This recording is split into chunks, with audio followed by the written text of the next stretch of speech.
কি দেখার কথা কি দেখছি Redmi Note 9 Pro বা 9 সিরিজ নিয়ে আমরা অনেক রিউমার্স দেখেছিলাম, অনেক নিউজ শুনেছিলাম, অনেক দারুণ কিছু নিয়ে আসবে এরকম এক্সপেকটেশন ছিল। বাট সেগুড়ে বালি বলছি এ কারণে আজকে স্মার্টফোনটি ইন্ডিয়াতে লঞ্চ করা হয়েছে। আমাদের যে এক্সপেকটেশন ছিল, যেরকম আমরা স্পেসিফিকেশন মনে করেছিলাম, সেরকম আসলে কিছুই নয়, বরঞ্চ তার থেকে অনেক কম, বা ব্যালেন্সও না, তার থেকেও কম। এর কারণ হচ্ছে Redmi Note 8 Proতে আমরা যে ক্যামেরা সেকশনটা দেখছি তার থেকেও এবারে লোয়ার গ্রেডের ক্যামেরা সেকশন দেওয়া হয়েছে। জানি শুনে আমার মতো অনেকেই হতাশ হচ্ছেন। যাই হোক, স্মার্টফোনটি আমাদের জন্য কী নিয়ে আসলো আর দামটাই বা কেমন রাখা হলো, সে সমস্ত বিষয়গুলোই জানাবো আজকের ভিডিওতে। টোটাল টেক নিউজটি নিয়ে আমি থাকছি স্যাম, আপনারা দেখছেন SamZone। যারা নতুন রয়েছেন সাবস্ক্রাইব করে আমাদের সাথেই থাকুন।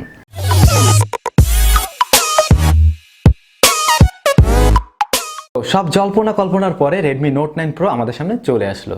স্মার্টফোনটির ডিজাইন অ্যান্ড লুকিং আর বিল্ড কোয়ালিটি থেকেই শুরু করা যাক। আমরা এর আগে Redmi Note 8 Pro, Note 7 Proতে যেমন বিল্ড কোয়ালিটি দেখেছিলাম, এটাও ঠিক সেরকম, অর্থাৎ প্লাস্টিক বডি ফ্রেমের তৈরি, বাট এর দুই পাশে রয়েছে কর্নিং গরিলা গ্লাস 5 এর প্রোটেকশন। অবশ্যই ফোনে বিল্ড কোয়ালিটি ভালো হবে, খারাপ হবে না। তবে এবারে স্মার্টফোনটির ব্যাক সাইডের ডিজাইনটি একেবারেই ডিফারেন্ট। আগে আমরা যেমন একটা লম্বা শেপের ক্যামেরা সেটআপ দেখতে পেতাম বা ক্যামেরা হাউসিং দেখতে পেতাম, এবারে কিন্তু সেরকম থাকছে না। তার বদলে মিডল পজিশনে স্কোয়ার আকারে থাকছে এর ক্যামেরা সেটআপটি, এবং সেখানে থাকছে 4টি লেন্স, তার নিচেই থাকছে এলইডি ফ্ল্যাশ লাইট। পিছনে কোনো ধরনের ফিঙ্গারপ্রিন্ট সেন্সর দেওয়া হয়নি। তাহলে কি স্মার্টফোনটিতে আমরা ইন ডিসপ্লে ফিঙ্গারপ্রিন্ট সেন্সর পেয়ে যাচ্ছি?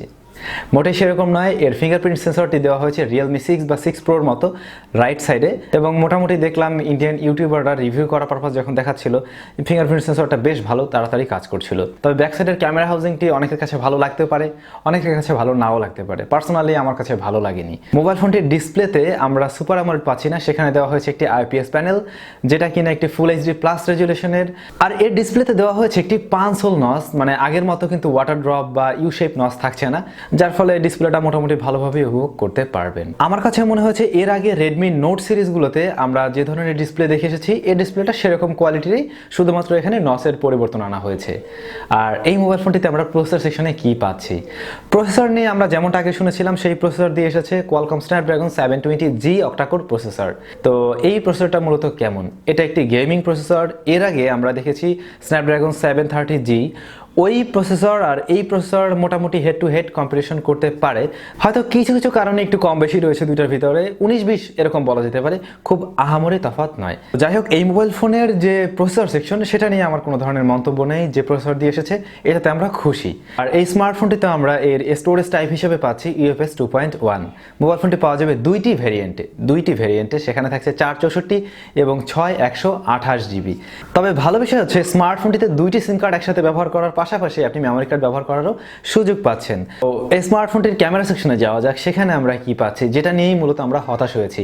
এর আগে আমরা মানুকুমার জৈন তার দেওয়া কিছু লিকেজ বা তার দেওয়া কিছু ধাঁধা থেকে ধরে নিয়েছিলাম হয়তো বা 108 মেগাপিক্সেল দিয়ে আসলেও আসতে পারে। বিভিন্ন সাইট থেকে আসলে এভাবে বলা হচ্ছিল, যে কারণে আমরাও গুলিয়ে ফেলেছিলাম।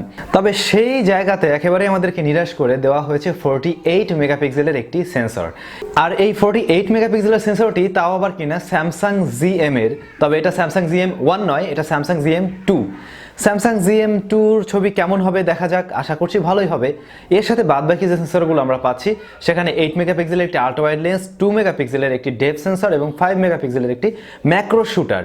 তো এই যে সেটআপটা, বাদবাকি যে লেন্সের কথা বলছিলাম, এই জায়গাটাতেও আমার কাছে অনেক কম মনে হচ্ছে। এখনকার দিনের একেবারে অল্প টাকার ফোনেও কিন্তু আমরা এরকম একটা সেটআপ পেয়ে যাই। এটা নিয়েই মূলত আমি হতাশ। তো এই ক্যামেরার বিষয়ে এসে আপনাদের কাছে জানতে চাচ্ছি, আপনাদের কি এক্সপেকটেশন ছিল, বা এই যে ক্যামেরাটি নিয়ে আসলো Redmi Note 9 Pro, এতে আপনারা কতটুকু কি সন্তুষ্ট, বা আপনার জন্য হলে আপনি আসলে কি চাইতেন? অবশ্যই সে বিষয়টা কমেন্টস করে জানান। এবারে যদি আমরা এর ফ্রন্ট ফেসিং নিয়ে কথা বলি, সেখানেও কমিয়ে দেওয়া হয়েছে। আগের Redmi Note 8 Proতে দেওয়া হয়েছিল 20 মেগাপিক্সেলের ক্যামেরা, কিন্তু এবারে সেখানে দেওয়া হয়েছে 16 মেগাপিক্সেলের ক্যামেরা। তো ফ্রন্ট ফেসিং এর দিক থেকে আপনি মেগাপিক্সেল হিসাব করে একটু কম পাচ্ছেন। জানেন এর ফ্রন্ট ফেসিং ক্যামেরার কোয়ালিটি কেমন হবে? আশা করছি ভালো হবে, দেখা যাক কি হয়। তবে একটু ভালো বিষয়ও রয়েছে, স্মার্টফোনটিতে আমরা কিন্তু ভালো একটা ব্যাটারি পেয়ে যাচ্ছি। সেখানে 5020 mAh একটি জায়ান্ট ব্যাটারি দেওয়া হয়েছে। এর ফলে আগেরগুলোর তুলনায় আমরা চার্জিং ব্যাকআপটা বেশি পাবো। এই যে এত কিছু কমানো হলো বা একটু কম মনে হচ্ছে, এর পিছনে আমার মনে হয় একটা কারণও রয়েছে। এই স্মার্টফোনটির বেস ভ্যারিয়েন্টের দাম ইন্ডিয়াতে রাখা হয়েছে 12,999 RS, যার মানে ওই 13,000 রুপি। 13,000 রুপিকে বাংলা টাকায় কনভার্ট করলে কত দাঁড়ায় তা তো আপনারা বুঝতে পারছেন, 15-16 হাজার টাকার কাছাকাছি। তো সেই বাজেটে হয়তোবা আমরা পাবো না, তবে আনঅফিসিয়ালি হিসাব করলে আমরা হয়তোবা এটাকে 17-18 এরকম টাকার ভিতরে পেয়ে যেতে পারি। আর অফিসিয়াল হিসাব করতে গেলে দেখবেন 20,000 টাকার উপরে গিয়ে হিট করছে, এরকমটা হতে পারে। তো হয়তোবা ওই দামের দিকটা বিবেচনা করে রেডমি নোট 9 প্রোতে এত কিছু জিনিস কমানো হয়েছে বা একটু কস্ট কাটিং করা হয়েছে। দাম হিসেবে একেবারে খারাপ না, দাম হিসেবে মোটামুটি আমার কাছে ভালোই মনে হয়েছে। তবে যেহেতু আমরা মোটামুটি রেডমি নোট 8 প্রোটা একটু বেশি দাম দিয়েও কিনতে পেরেছি, সেই হিসাব করে আমাদের এক্সপেকটেশন ছিল এরকম আর একটু ভালো কিছু আসুক, আগের দামে আসুক বা 2-4 টাকা বাড়তি আসুক, কিন্তু ভালো কিছু আসুক, এরকমটাই আমরা চেয়েছিলাম। এছাড়া এই স্মার্টফোনের অন্যান্য যে সেন্সর বা অন্যান্য যে জিনিসপত্র, সেগুলো মোটামুটি আগের রেডমি নোট সিরিজগুলোতে যেভাবে দেখেছি সেরকমটাই রাখা হয়েছে। তবে রেডমি নোট 9 প্রোর এর কিন্তু আরেকটি ভেরিয়েন্ট এসেছে, আর তা হচ্ছে রেডমি নোট 9 প্রো ম্যাক্স। ওই স্মার্টফোনটিতে কিন্তু ক্যামেরা সেকশনে উন্নয়ন করা হয়েছে, যেমন সেখানে দেওয়া হয়েছে 64 মেগাপিক্সেলের মেইন ক্যামেরা, তার সাথে অন্যান্য যে 3টি লেন্স রয়েছে সেখানে আমরা পাচ্ছি 8 মেগাপিক্সেলের আলট্রা ওয়াইড, 5 মেগাপিক্সেলের ম্যাক্রো শুটার এবং 2 মেগাপিক্সেলের একটি ডেপথ সেন্সর।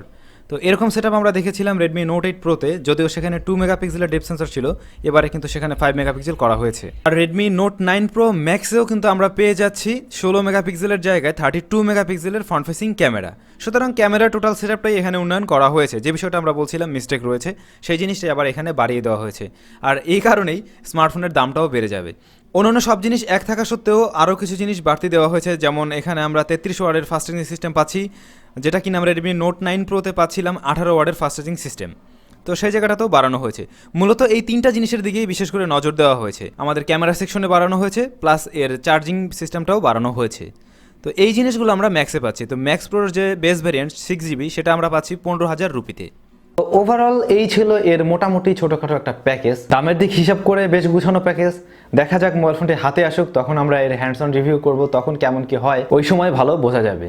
তো বন্ধুগণ, আজকের টেক নিউজ এটুকুই। দেখা হবে পরবর্তী ভিডিওতে। সবাই অনেক অনেক ভালো থাকুন, সুস্থ থাকুন।